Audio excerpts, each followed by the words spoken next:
Good morning बच्चों। मैं doctor Sita कुमारी चौबे, मनोविज्ञान विभाग, मारवाड़ी कॉलेज, रांची। बच्चों, पिछले क्लास में मैंने आपको जैव मेडिकल थेरेपी के बारे में पूरी तरह से डिटेल बताया था कि इसमें क्या होता है। इसे मेडिकल थेरेपी क्यों दिया जाता है, किसी भी पेशेंट को मेडिकल थेरेपी क्यों देते हैं, मेडिकल थेरेपी के अंतर्गत कौन कौन सी प्रविधियाँ आती हैं, कौन कौन से थेरेपीज होते हैं, जैसे औषधि थेरेपी है और आपका शॉक थेरेपी है, साइको सर्जरी है, ये सभी चीज़ें आती हैं। तो किस किस पोजीशन में हम किस थेरेपी का इस्तेमाल करते हैं, ये मैंने आपको पिछले क्लास में भी बताया था और पूरी विस्तृत ढंग से हमने बताया था। लेकिन मैं फिर एक बार इसे मैं रिपीट कर देती हूँ कि आप थोड़ा सा मैं इसका सारांश बता देती हूँ कि आप मैं इसको समझ लेंगे, फिर आपके दिमाग में ये सब रिकॉल हो जाएगा। कि देखिए, ये जो बायोमेडिकल थेरेपी है, बायोमेडिकल थेरेपी के अंतर्गत 3 तरह की थेरेपियाँ हम लोग देते हैं। जब पेशेंट बहुत ज़्यादा ये गंभीर नहीं होता है तो उसको हम लोग देखते हैं कि वो किस तरह से उसका मानसिक संतुलन बिगड़ा हुआ है, या वो किस तरह से अपने आप को ठीक ढंग से नहीं प्रेजेंट कर पा रहा है।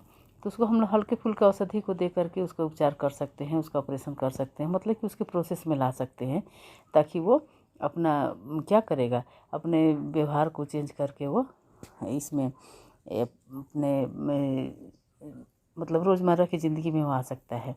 यदि उससे ज़्यादा उसको होता है, जब देखते हैं कि वो गंभीर रूप से ये हुआ है, बहुत गंभीर है, लेकिन गंभीर है वो, ये औषधि से उसको ठीक नहीं हो पा रहा है, मतलब कि मेडिकल से उसका ठीक नहीं हो पा रहा है, कोई भी मेडिसिन से, तो उसके लिए हम लोग ये सोचते हैं, और कुछ चिकित्सक जैसे साइकोथेरेपिस्ट जो होते हैं, जो साइकेट्रिक लोग जो होते हैं, वो आपस में एक मीटिंग करके, दैट मीन्स कि एक ये समझ करके उसकी बीमारी पर या उसके व्यवहार पर एक सलाह लेकर के, एक मशविरा लेकर के वो क्या करते हैं, देखते हैं कि ये व्यक्ति शौक के लिए है, शौक के लिए दिया जा सकता है या नहीं दिया जा सकता है, इसका बॉडी सर्वाइव कर सकता है या नहीं।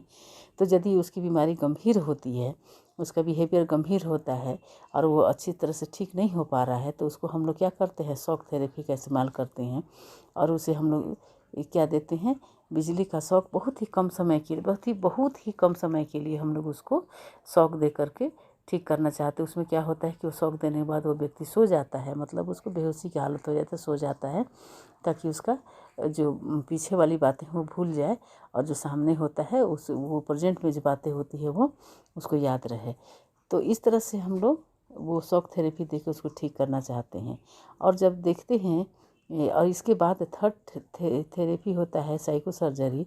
और जब इस तरह के पेशेंट आते हैं कि वो बहुत ही ज़्यादा गंभीर हैं, बहुत ही ज़्यादा मतलब क्रिटिकल होते हैं, कि वो शॉक थेरेपी देने के बाद भी ठीक नहीं हो पा रहे हैं, तो हम लोग क्या करते हैं, तब डॉक्टर्स ये विचार करते हैं कि इनको साइको सर्जरी किया जाए। यदि उसमें देखा जाता है कि साइको सर्जरी करने पर ये ठीक हो सकते हैं या इनकी स्थिति बहुत गंभीर है, तो उसी स्थिति में हम लोग साइको सर्जरी का इस्तेमाल करते हैं। और साइको सर्जरी में होता है कि उसके फ्रंटल लोब को, वो जो ब्रेन का एक छोटा सा ऑपरेशन होता है, उसमें उस नस को अलग कर दिया जाता है सले चाकू के द्वारा, ताकि वो उसको जो चीज़ उसको ये तकलीफ़ पहुंचा रही है, जो बातें उसे तकलीफ़ पहुंचा रही है, वो उस तक उसे याद ना रहे और वो उस चीज़ को भूल जाए।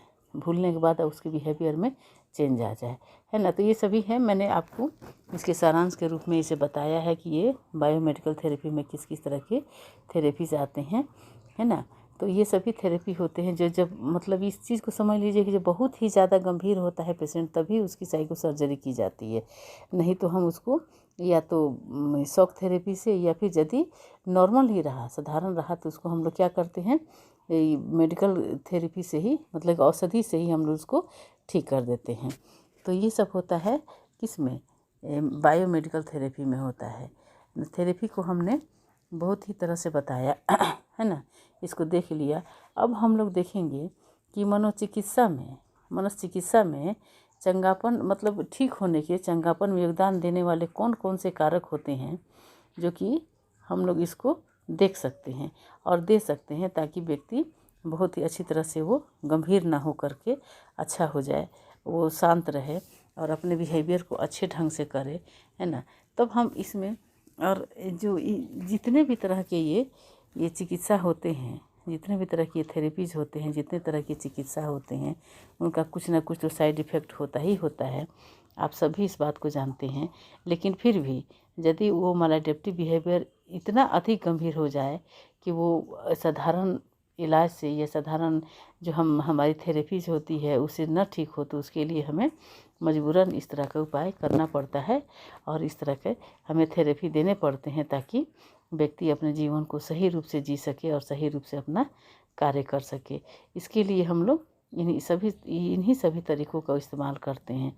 अब हम देखेंगे कि मनोचिकित्सा में छंगापन में योगदान देने वाले कौन कौन से कारक होते हैं, कौन कौन से ऐसे फैक्टर्स होते हैं जो व्यक्ति को हेल्दी बनाने के लिए, मतलब उसका हीलिंग के लिए जो साइकोथेरेपी हम लोग दे रहे हैं, कौन कौन सा ऐसा कंट्रीब्यूशन होता है, मतलब फैक्टर्स इनमें कंट्रीब्यूट करते हैं जो कि वो उसका ये सभी जो बीमारी होता है वो ठीक हो सकता है। तो इसे हम अभी अगले क्लास में बताएंगे। और तब तक के लिए धन्यवाद बच्चों। ये 12 क्लास के बच्चों के लिए क्लासेज है। बच्चे इसमें आप जो 12 के विद्यार्थी हैं वो इसे देखेंगे, उसे थेरेपी में देखेंगे। 11th के बच्चों के लिए अलग क्लासेज होते हैं, है ना।